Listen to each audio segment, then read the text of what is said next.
Hello guys, welcome to our YouTube channel technical Gyan 67 में आपका बहुत बहुत स्वागत है। आज हम बात करेंगे आज हम बात करेंगे सीएसएस में बॉक्स मॉडल की। ठीक है। और गाइस, मुझे बहुत अच्छा लगा कि आपको वीडियोस पसंद आ रही हैं, तो उसके लिए बहुत बहुत थैंक यू। और इसी तरह से आप एंजॉय कीजिए वीडियोस को। मैं पूरी कोशिश करूंगा और अच्छा बनाने की। ठीक है। तो बस आपसे एक छोटी सी रिक्वेस्ट है कि अगर आपको वीडियो अच्छी लगे तो प्लीज लाइक शेयर सब्सक्राइब करें और बेल आइकन भी दबाएं, जिससे मेरी वीडियो सबसे पहले आप तक पहुंच सके। तो चलिए शुरू करते हैं विदाउट वेस्टिंग टाइम। आज हम बात करेंगे सीएसएस बॉक्स मॉडल की। ठीक है। बॉक्स मॉडल के अंदर हमारे पास कुछ चीजें आती हैं, जैसे कि एक होता है सबसे पहला, इसमें विड्थ और हाइट आती है। विड्थ एंड हाइट का कंसेप्ट आता है। अभी तक हम विड्थ हाइट यूज कर रहे थे, तो ये किसके अंदर आता है ये भी आपको पता होना चाहिए, सीएसएस बॉक्स मॉडल के अंदर। फिर इसमें आता है सेकंड नंबर पे बॉर्डर्स के बारे में, बॉर्डर्स क्या होते हैं, कैसे क्या होता है। और थर्ड नंबर पे आता है, हम बात करेंगे पैडिंग के बारे में, पैडिंग का कंसेप्ट है इसमें। देन फोर्थ नंबर पे आता है इसमें मार्जिन। ओके, मार्जिन के बारे में। देन आता है फिफ्थ नंबर पे मैक्सिमम एंड मिनिमम का कंसेप्ट विड्थ और हाइट के साथ। समझ में आया? मैक्सिमम एंड मिनिमम का कंसेप्ट है हमारे पास एक विद विड्थ एंड हाइट के साथ। सिक्स नंबर पे आता है हमारा ओवरफ्लो। सीएसएस ओवरफ्लो का एक कंसेप्ट है। तो इस तरह से हमने देखा कि छह कंसेप्ट हमारे पास जो किसके अंदर आते हैं, बॉक्स मॉडल के अंदर आते हैं। क्लियर? तो सबसे पहले हम शुरू करते हैं विड्थ और हाइट का कंसेप्ट। देखो, विड्थ और हाइट का क्या कंसेप्ट है। विड्थ और हाइट का जब हम कंसेप्ट शुरू कर रहे हैं, तो इससे मतलब ये है कि हम डायमेंशंस कर रहे हैं। ठीक है। डायमेंशंस मतलब मेजरमेंट्स कर रहे हैं। इसका मतलब क्या है डायमेंशंस का, कि हम मेजरमेंट कर रहे हैं, यही तो मतलब है। बिल्कुल डीप में समझाऊंगा ताकि आपको अच्छे से क्लियर हो सके एक एक चीज। ओके, सो डोंट वरी, बस आपको ध्यान से समझना है और इसको ट्राई करके देखना है। सपोज हमारे पास एक डिव है जिसकी क्लास क्या है, हमारे पास कंटेनर है। ठीक है।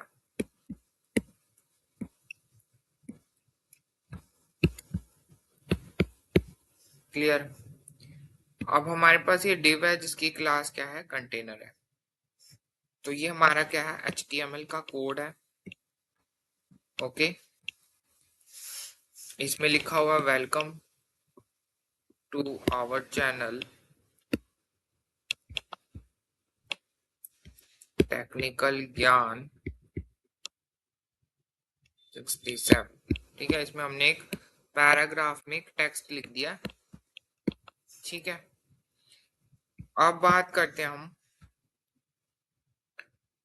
सीएसएस की। ये हमारी सीएसएस की शीट है जिसको हम क्या बोलते हैं, स्टाइल शीट। क्या बोलते हैं, स्टाइल शीट।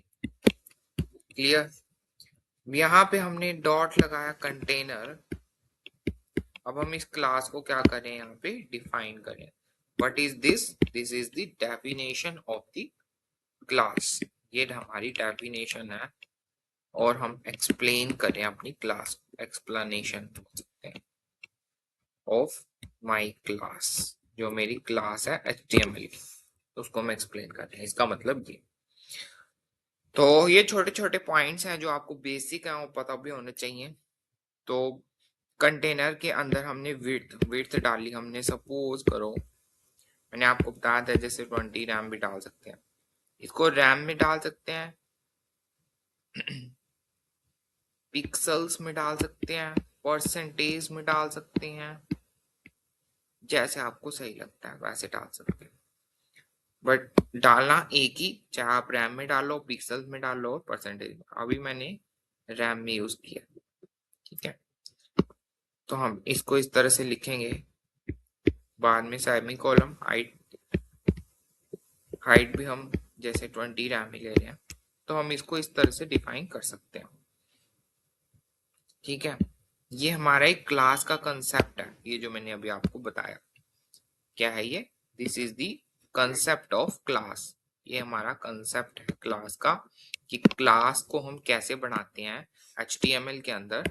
सिंपल हम यहाँ पे लिख देते हैं कि div, ये क्लास है, इज इक्वल्स टू, इसको हम डबल कॉमास के अंदर क्लास का नेम आ जाता है, या कुछ भी रख सकते हो, ठीक है।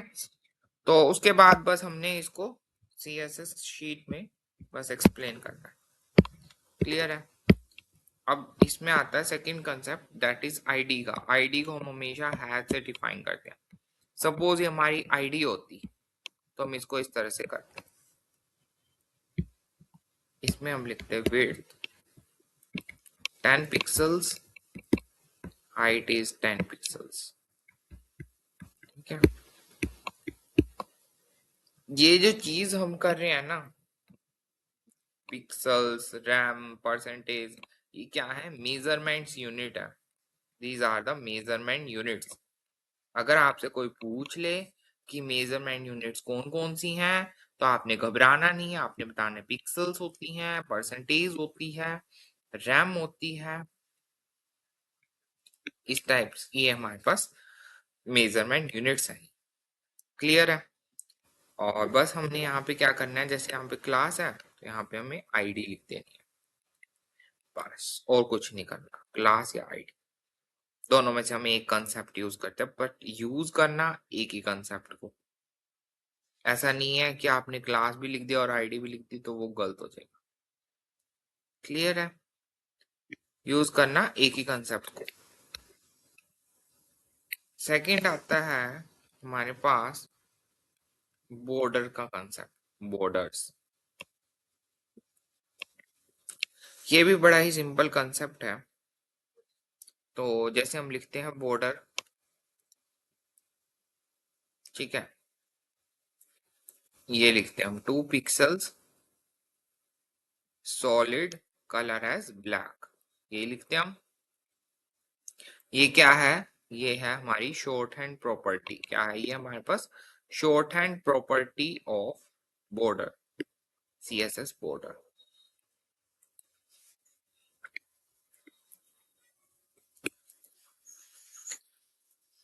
जिसमें अभी हम इसको डिटेल में देखते हैं, जिसमें सबसे पहले ये क्या चीज है? ये होती है हमारी बॉर्डर की रेडियस। क्या होती है? बॉर्डर रेडियस, ठीक है।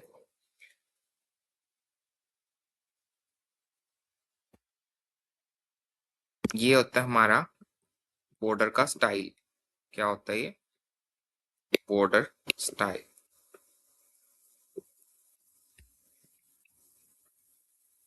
ठीक है। ये होता है हमारा बॉर्डर का कलर। क्या होता है? बॉर्डर का कलर। अब जरूरी नहीं है कि आप यहाँ पे 2 पिक्सल्स ही लोगे, आप यहाँ पे 5 पिक्सल्स भी ले सकते हो, आप यहाँ पे 10 पिक्सल्स भी ले सकते हो। अगेन फिर वही पिक्सल्स, परसेंटेज और रैम कुछ भी आप यूज कर सकते हो, बट इसमें क्या होता है, बॉर्डर्स में हम ज्यादातर पिक्सल्स का ही यूज करते हैं, ये ध्यान रखना इस बॉर्डर्स के कंसेप्ट में। फिर सेकंड नंबर पे आता है बॉर्डर स्टाइल। इसमें होता है सॉलिड है, जरूरी नहीं है कि आप सॉलिड ही करोगे। अब क्या होता है इसमें देखो, एक होता है सॉलिड, डॉटेड, डैश्ड और डबल। ये हमारे पास 4 तरीके के इसके अंदर स्टाइल अवेलेबल है। सॉलिड में तो आपको पूरा ऐसे दिखेगा, ठीक है। डॉटेड में आपको इस तरह से दिखेगा, dot dot dot dot dot dot dot dot करके इस तरह से आपका एक बॉर्डर क्रिएट होगा। डैश में आपको इस तरह से dash dash dash dash dash, इस तरह से आपका एक बॉर्डर क्रिएट होगा। डबल में आपको ये इसके ऊपर इतन डार्क डार्क दिखेगा बिल्कुल, डबल हो जाएगा ये। क्लियर होगा। फिर आता है कंसेप्ट, आता है इसमें कलरिंग का। कलर जरूरी नहीं है कि ब्लैक, ब्लू भी ले सकते हो, ग्रीन भी ले सकते हो, कोई भी कलर ले सकते हो। पूरा कलर पैलेट ओपन हो जाता है हमारे पास, तो उसमें से हम कोई भी कलर सिलेक्ट कर सकते हैं। जो आपको अच्छा लगे वही आप सिलेक्ट कर सकते हो। ठीक है, अभी हम ये सब प्रैक्टिकल भी करेंगे, बट पहले थोड़ा सा ये कंसेप्ट समझ लेते हैं कि क्या है क्या नहीं है।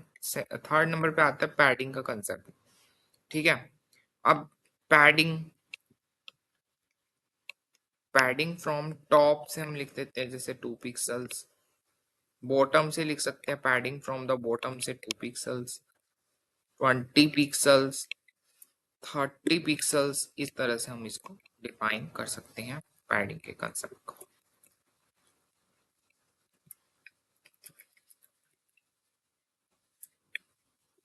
क्लियर है। इसको अलग से भी लिख सकते हो और इसको हम एक में भी लिख सकते हैं। ठीक है, तो वैसे जैसे अगर हमें एक में लिखना है तो हमें थोड़ा सा ध्यान रखना पड़ेगा कि जैसे हमने लिखा, मान लो पैडिंग 5 पिक्सल्स, 10 पिक्सल्स और 20 पिक्सल। अब इसका क्या मतलब है, इसका क्या मतलब है, ध्यान से देखो। 5 पिक्सल्स का तो मतलब है कि ये पैडिंग फ्रॉम द टॉप से होगा। भी टॉप से 5 पिक्सल्स का पैडिंग चाहिए। पैडिंग का मतलब होता है स्पेस क्रिएट करना। ठीक है, उस डिव के अंदर।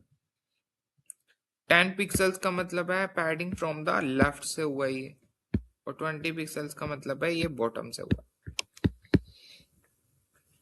उम्मीद है आपको ये चीजें समझ में आ रही होंगी।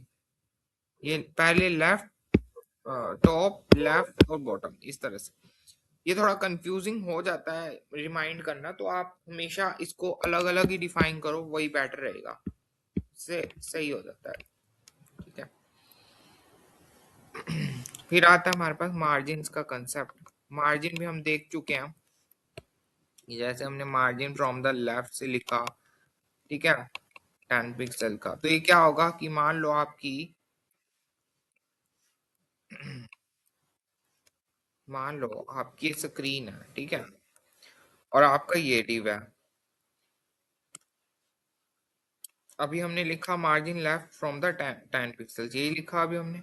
ठीक है, तो लेफ्ट से ना 10 पिक्सल्स का मार्जिन आपका छूट गया, मतलब यहां से लेके यहां तक का ये जो स्पेस आया है ना, इसको बोलते हैं मार्जिन। क्लियर है। फिर हम ये भी लिख सकते हैं मार्जिन फ्रॉम द टॉप से 10 पिक्सल, तो ये टॉप से 10 पिक्सल्स का गैप हो जाएगा हमारे पास यहाँ से। तो इसी तरह से लेफ्ट, राइट, टॉप, बॉटम, जैसे आपको सही लगता है आप इसको लिख सकते हैं। क्लियर है।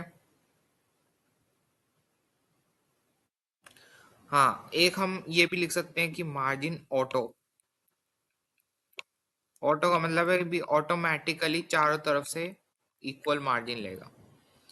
हम एक तरह से इसको ऐसे भी लिख सकते हैं मार्जिन 10 पिक्सल्स, और इसका क्या मतलब है, अगर हमने ये लिख दिया 20 पिक्सल, 30 पिक्सल, तो इसका ये मतलब है कि मार्जिन हर जगह से, चाहे वो टॉप, चाहे वो लेफ्ट हो, टॉप हो, राइट हो, बॉटम हो, कहीं से भी हो, तो वो 10 पिक्सल्स ही लेगा, 20 पिक्सल्स ही लेगा, 30 पिक्सल्स ही लेगा। इस लाइन का ये मतलब है। ओके, फिर हमारे पास बात आती है, सॉरी, फिर हमारे पास बात आती है मैक्सिमम एंड मिनिमम की। अगर हमने किसी डिव के अंदर ये लिख दिया है, मतलब क्लास डिफाइन करते वक्त ये लिख दिया है कि मैक्सिमम विड्थ इसकी इतनी होनी चाहिए, ओके, मिनिमम हाइट इसकी इतनी होनी चाहिए, समझ रहे हो। तो कम मतलब इससे ज्यादा तो पॉसिबल नहीं है, मतलब यहाँ इतनी ही होगी उसकी हाइट मैक्सिमम, और मिनिमम कम से कम इतनी ही होगी बस, इससे कम नहीं होगी। इसका ये मतलब है। फिर आता है हमारे पास स्क्रॉलिंग का कंसेप्ट, इसके अंदर ओवरफ्लो। फिर आता है हमारे पास ओवरफ्लो का कंसेप्ट। ओवरफ्लो में क्या है, मान लो आपको, आपके पास कोई टेक्स्ट है बहुत बड़ा, ठीक है, बहुत बड़ा है ये, मतलब एक ऐसा डिव है, ये मान लो आपका ये स्क्रीन होगी आपकी, ठीक है, ये आपका डिव हो गया, क्लियर है। इसमें आपने कुछ भी टेक्स्ट लिख दिया, ठीक है, लिखे जा रहे हो लिखे जा रहे हो, तो ये पूरा भर चुका है। और हमने क्या कर रखा है, ये जो डिव है ना, इसको हमने क्या दिया, भैया तेरी मैक्सिमम जो विड्थ है वो है 20 पिक्सल्स, ठीक है, और मिनिमम हाइट तेरी इतनी रहेगी, इतनी 20 पिक्सल, सपोज करो, ये तो जस्ट एक एग्जांपल है। तो ये इससे ज्यादा तो बढ़ नहीं सकता, यहीं रुक गया ये, और इसके अंदर हमने पैराग्राफ इतना डाल दिया कि वो पूरा ही नहीं समा रहा। तो यहाँ ना एक स्क्रॉल बार ऑटोमेटिकली अपलोड नहीं होगा, वो कैसे होगा, हमें प्रॉपर्टी यूज करनी पड़ेगी। ये पैराग्राफ के ऊपर हम कहेंगे कि ओवरफ्लो की प्रॉपर्टी, ये हो गया ओवरफ्लो स्क्रॉल। हमने ऐसा क्यों कहा, क्योंकि ये ओवरफ्लो हो गया है, ये बाहर निकलेगा इस डिव से, तो स्क्रॉल कर दो। स्क्रॉलिंग में कंसेप्ट में पूरा ऊपर से करते जाएंगे हम, तो दिख जाएगा। अगर हम इसको हिडन कर देंगे, हिडन, तो जितनी इसकी हाइट और विड्थ है ना, बस ये वहीं तक रह जाएगा सारा टेक्स्ट फिल होके। इसमें फिर एक और आता है विजिबल। विजिबल कर देंगे तो फिर वही हमें विजिबल हो जाएगा, तो वो टेक्स्ट जो है वो नीचे नीचे नीचे हमें दिखेगा। तो ये कुछ चीजें हैं जो आपको पता होनी चाहिए, बेसिक बेसिक सी चीजें हैं, ठीक है। तो उम्मीद करता हूँ कि आपको ये चीज समझ में आई होगी, और अगर अच्छी लगे तो प्लीज लाइक शेयर सब्सक्राइब कीजिए और बेल आइकन को भी दबाना ना भूलें। And enjoy this video, thank you and have a nice day.